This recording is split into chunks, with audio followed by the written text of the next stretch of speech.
안녕하십니까. 부산 해운대 국회의원 바른미래당 하태경입니다.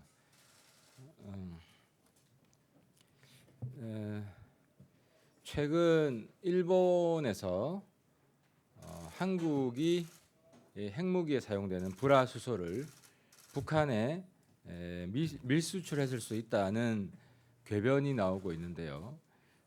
저희 의원실에서 찾아보니 정작 북한에 불화수소를 수출한 나라는 한국이 아니라 일본이다 하는 일본 자료를 입수했습니다. 그래서 이에 공개를 합니다. 저희가 입수한 자료는 일본의 안전보장 무역정보센터, 좀 더 이쪽으로, 일본의 안전보장 무역정보센터 자료입니다. 이 안전보장무역정보센터는 1989년에 설립된 기관인데요. 국내의 유사한 기관이 한국무역협회 전략물자정보센터라는 기관이 있는데요.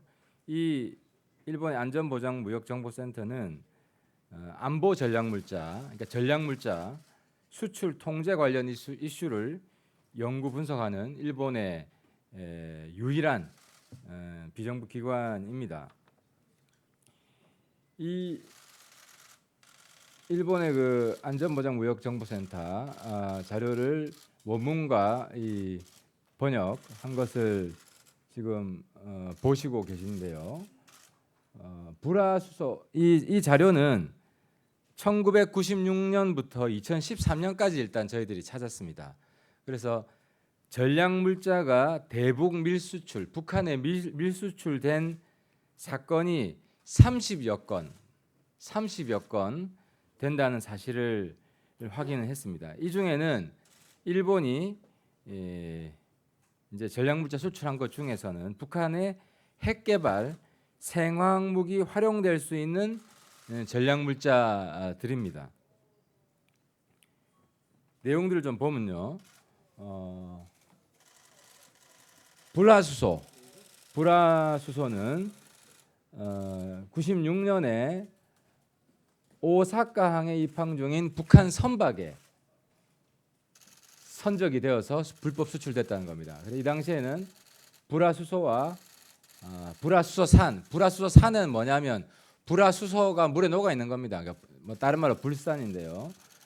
그리고 불화나트륨 각각 50kg이 수출됐다는 겁니다. 그래서 제가 명확히 하고 싶은 거는 수출하려다가 적발된 게 아니라 수출된 것을 북한에 나중에 확인했다는 건데요.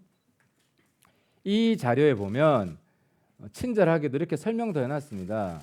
불화수소산 및 불화나트륨은 화학, 생물 무기의 원재료 및 제조 설비 등의 수출 규제 대상이다. 살인의 원료가 되기도 한다. 그리고 이 재미난 것은 이 건은 북한에 긴급 지원 쌀을 보내기 위한 북한 선적 화물선, 그러니까 당시에 북한에 식량난이 있어가지고 그 긴급 쌀을 보내려고 했는데 그 쌀을 보내는 배가 이용된 부정수출이다 하는 내용입니다. 그 다음에 이건 이제 이 자료 13페이지 있고요.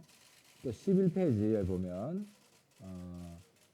3차원 측정기, 이건 이제 북한은 아닌데요. 핵개발 시설에 사용된 겁니다.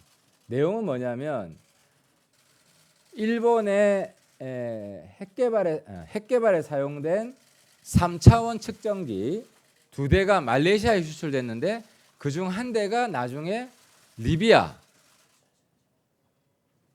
핵개발 관련 시설에서 발견됐다는 내용입니다. 시기는 2001년에 됐고 2001년 11월이네요. 11월이고 경제산업성의 허가를 받지 않고, 여긴 경제산업 대신이라 되어 있는데 우리 장관입니다. 경제산업상이죠.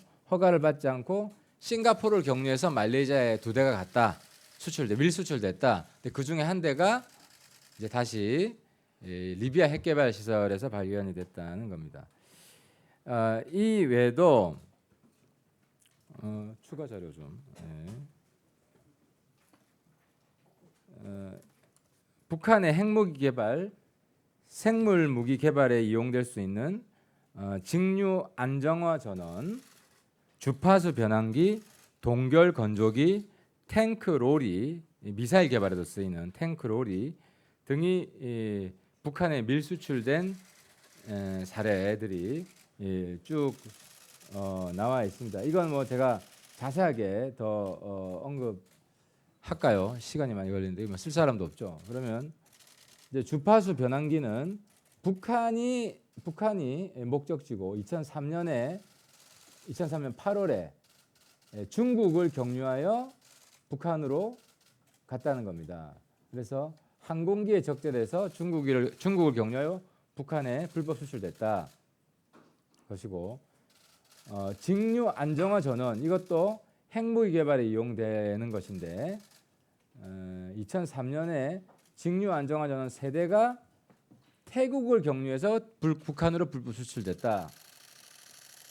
동결 건조기는 생물 무기 개발에 이용되는 건데 2002년에 동결 건조기 한 대가 이건 대만을 경유해서 북한에 부정 수출됐다 하는 겁니다. 그다음에 이제 이건 다 북한으로 간 것이고요.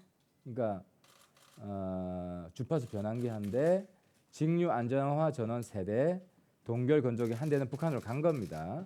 그다음에 북한으로 갈 뻔하다가 적발된 게 또 내용이 있는데요. 미사일 운반 등에 전용이 되는 대형 탱크 로리는 북한에 가려다가 적발돼서 이건 가진 않았다 하는 내용이 2008년에 있는데 이 자료집에 있습니다. 제가 그래서 이 내용을 왜 가지고 나왔냐? 어제 일본 방송에서도 한국이 전략물자, 특히 이 생화학무기, 핵무기 등에 악용될 수 있는 전략물자 수출 관리를 제대로 하지 않고 있다. 북한에 갔을 수도 있다. 이런 황당한 이야기를 했고, 우리 정부에서 반박을 잘했습니다. 그건 다 막은 것들이고 외국으로 갔더라도 다 회수를 한 것이다. 그만큼 우리가 통제를 잘하고 있는 것이다. 라는 걸 보여주는 자료인데 그걸 악용을 해서 오히려 북한으로 갔을 수 있다는 자료를 악용을 했는데요. 근데 오히려 한국이 대북물자를 제대로 관리 못하는, 그러니까 부실 관리하고 있는 게 아니라 일본이 그래 왔다는 겁니다. 일본이. 그래서 오히려 이 자료를 보면 일본이 이 블랙리스트 국가다. 북한에 위험한 전략물자가 이 밀수출되고 관리가 허술한 그런 나라다라는 걸 보여주고 있습니다. 그래서 제가 결론적으로 드리고 싶은 말씀은 지금 뭐 한일 관계가 최악으로 되고 있는데 일본이 이런 감정적인 대응을 하면 안 된다. 택도 없는 말도 안 되는 억지 논리. 지금 이 자꾸 감정적인 대응을 하는 이유가 이 정치 보복이란 말입니다. 근데 정치 보복을 우리 하고 있다는 걸 자인할 수는 없기 때문에 이 안보상에 문제가 되는 전략 물자가 한국에서 자꾸 북한으로 새 나갈 수 있으니까, 그래서 그 이후로 우리가 한국의 수출을 통제한다. 이제 이런 논리를 자꾸 갖다 붙이는 겁니다. 근거도 없이.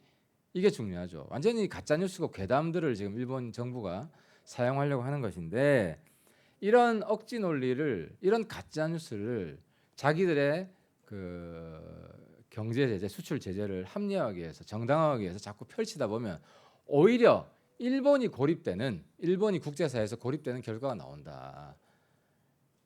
일본이 잘못하고 있는 거, 일본의 허점, 일본의 대북 부실 수출 관리 이런 것들이 나오니까 일본이 이런 억지 주장을 자꾸 펴지 말고, 저도 한번 한일 관계를 우호적 관계를 만들고 싶지 낙화시키고 싶겠습니까? 그러니까 우호적인 관계를 만들려면 일본이 억지 논리를 펴면 안 되고, 일본은 즉시 이 한국을 향한 부당한 수출 통제를 철회해야 된다. 이 말씀을 마지막으로 드리겠습니다. 감사합니다. 그리고 이게 이제 원문입니다. 저희들이 뽑은. 아까 우리 이걸 안 보여드렸네요. 이게 그래서 아까 말씀드린 96년부터 2013년까지 한 30여 건 저희들이 확인했습니다. 기자 여러분들이 더 한번 찾아보십시오. 이 자료는 다 공개해 드릴 테니까요. 어제 밤에 급히 우리를 찾느라고 못 찾은 것들도 많이 있을 수 있으니까요. 여러분들이 추가로 한번 찾아보시기 바라겠습니다. 예. 잠깐 들고 있을까요? 예.